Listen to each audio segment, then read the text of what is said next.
అందరికీ నమస్తే.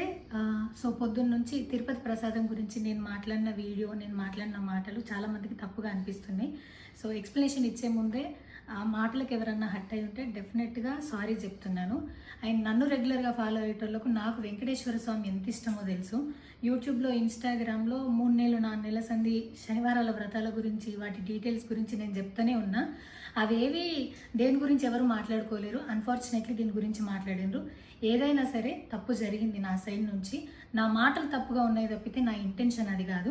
మేము రిచ్ అని అన్నది 10,000 L1 క్యూ లైన్లో నిలబడ్డప్పుడు, పొద్దున ప్రసాదం తీసుకునేటప్పుడు కాస్ట్లీ లైన్లో నిలబడ్డమని ఆ ఉద్దేశంతో అన్నాను. ఏం జరిగినా సరే ఇప్పుడు నేను ఏది ఇచ్చినా మీకు ఎక్స్ప్లెనేషన్ లాగానే అనిపిస్తుంది తప్పితే నేను తప్పు ఒప్పుకున్నట్టు మీకు అనిపించదు. అందుకోసం నేను దాని గురించి ఎక్స్ప్లెనేషన్ కూడా ఇస్తలేను. తప్పైతే నా సైడ్ నుంచి జరిగింది అండ్ నా తమ్ముడు సోను తరపు నుంచి కూడా జరిగింది. తను అవైలబుల్లో లేడు. తన తరపున, నా తరపున అందరికీ సారీ చెప్తున్నా. సో నా ఇంట్లో వెంకటేశ్వర స్వామి, నా చేతి మీద వెంకటేశ్వర స్వామి, అన్నిటికన్నా ముఖ్యంగా జీవితంలో నాకు అత్యంత విలువైంది నా బిడ్డ. నా బిడ్డను కూడా వెంకటేశ్వర స్వామి ఇచ్చిండు. నేను ఆయన గురించి తప్పుగా ఎట్లా మాట్లాడతా? అస్సలు ఆయన గురించి తప్పుగా మాట్లాడా. ఆయన గురించే కాదు, నన్ను రెగ్యులర్గా ఫాలో అయ్యేటోళ్లకు నేను అన్ని మతాల దేవులను మొక్కుతా, అందరి దేవులను మొక్కుతా. అందులో వెంకటేశ్వర స్వామి నా జీవితాన్ని మార్చిండు. ఈరోజు నేను అనుభవించే ఏది కూడా ఆయన దయలేకపోతే కాదు. అట్లాంటిది ఆయన గురించి నేను ఎందుకు మాట్లాడతా? అయినా సరే తెలుసో తెలకో పొరపాటు మాటలైతే నా నోటి నుంచి, మా తమ్ముడు నోటి నుంచి వచ్చినాయి. దానికి డెఫినెట్గా సారీ అడుగుతున్నా.